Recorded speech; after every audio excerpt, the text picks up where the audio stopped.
Hey guys!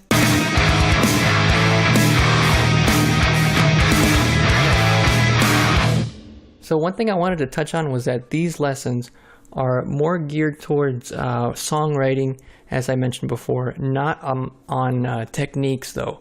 Not only about riffs, not so much about writing drum parts. There's a lot of videos on those kind of things, so I'm going to have to work under the assumption that you know the very basics of chords, and that you can't just put any chords together and then make it work in every context. You have to choose the right chords, generally speaking. As far as the drums, you know, that's something that you also can learn with time. Maybe that's something I'll teach with time.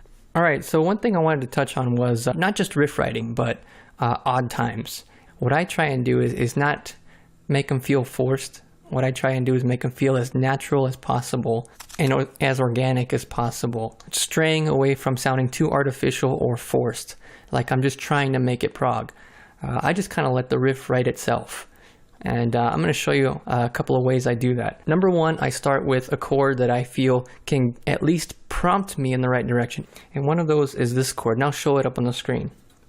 And you can use this chord pretty much anywhere, but and you know, maybe you want to experiment with it, but I like to use it here sometimes. It adds some options for some open strings, which can kind of be nice. So here's an example of that.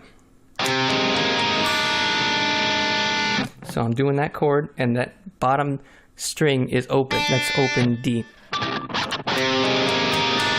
So what can I do with that? Well, a lot of times I start hitting different strings. Sometimes I'll strum, sometimes I'll palm mute the strings.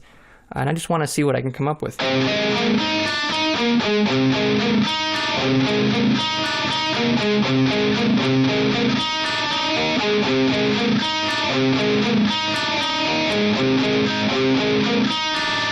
Sometimes what I do is mentally I'll keep a tempo, and then I'll try and break up that tempo with accented notes or starting the riff over again. And I'm already making odd times. I don't even know what that was. I just know that it wasn't strictly 4/4. And I'm going to probably play it different every time. So what you want to do is start recording when you want to just sit down and start writing music. Even if you don't want to do it right away, just start messing around. But as soon as you get an idea, hit the record button. And even if it doesn't come out right, just get the idea down. Just a preliminary song, and see if you can't flesh that out. Let's try the same chord but in a different way.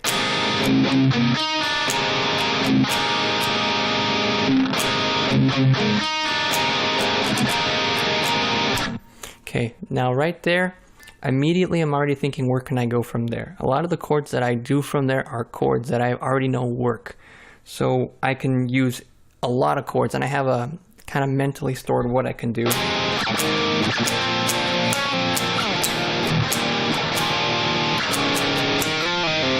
So all these are chords I can use. No, not that one. And a lot of times what I'll do is I'll take this, just drop this where I had my middle finger, and then I'll drop my pinky one step back. So it's kind of halfway like a minor chord.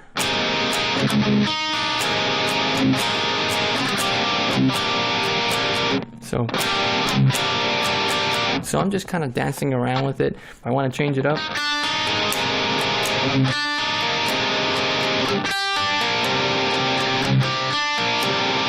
Not really feeling that, but I like the first one.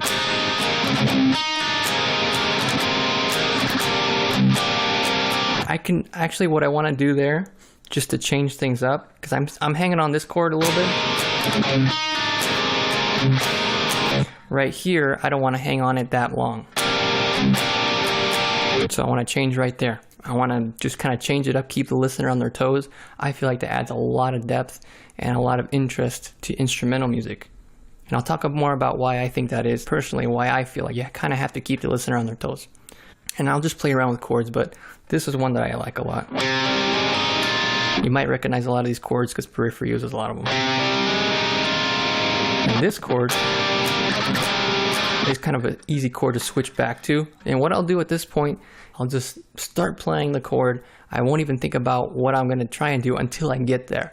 So I'm allowing the first two chords to guide me in the direction of the next pattern, or what I want to do with that chord I have in mind. So I'm kind of letting the song tell me what it needs.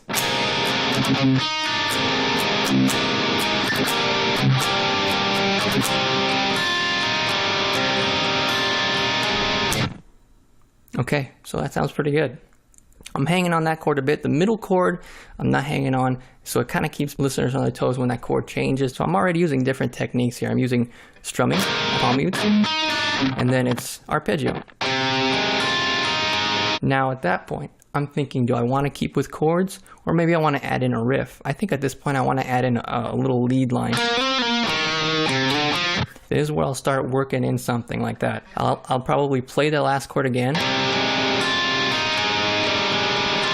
and then think about where does that want to go. A lot of times at that point I'll run through the scales of the notes I'm already playing. I know I can play this.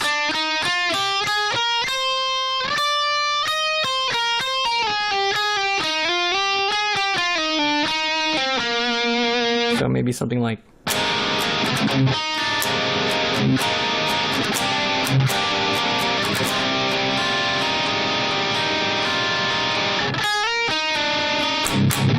I just felt that right there. Those last two, I just felt like it just needed that to complete the whole thing. And I'm ready to start the whole riff over again.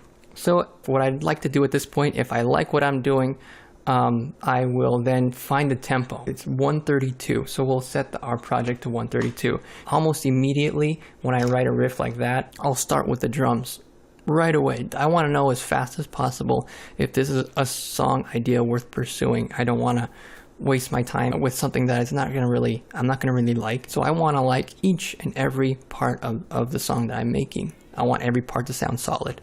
So here's the drum part I came up with.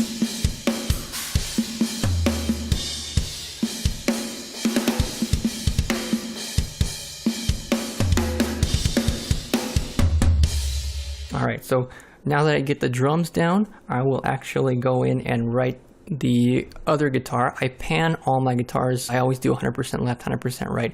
So I'll go ahead and track the second guitar and do the exact same thing. And I will do this even before moving on to the next section. So I've added the second guitar. I like what I'm hearing, so I'm going to start with the next part. Now, a lot of times what I'll do is I'll even copy and paste the first section to the next, and then I'll start listening back and thinking, oh, this variation would sound good right there. I just keep going through the whole song like that. All these parts are deliberate. They're not random. I've listened back to it, and I've determined this part needs to change just a little bit, or this part needs to drastically change. I personally like music that challenges me as a listener, and there's instrumentals that I still am learning from to this day that I've heard years ago, because there's just so much texture to these songs, and I love the idea of making that kind of music. So that's kind of how I make a song. I start with one single chord, one single idea, trying it in different ways, using different techniques such as palm muting, strumming, whatnot, and then start kind of breaking up the monotony, extend some chords, shorten some chords, open up your chords by adding open strings, find riffs that you can add before the next section or even in the middle out of nowhere, and you'll eventually get an ear for what the song needs. And this is one thing I'm going to reiterate because it took me a long time to figure this out. You have to let the song tell you what it needs. That's the only way it's going to sound organic and natural. Even your odd times can sound like they just fit because you let them come to you, and you didn't just knock off a couple notes and then squish the song back together, and then there you go, it's an odd time. These odd times feel right because you made it that way. It came alive because of it. And that's how I make a song, in my opinion, sound natural. Hopefully that's a good beginning point to get you writing right now, and that may be all you really needed, was just that little bit of advice, was to just start with the chord and let it build on itself. Don't force anything. So that's it for now. Catch you on the next lesson.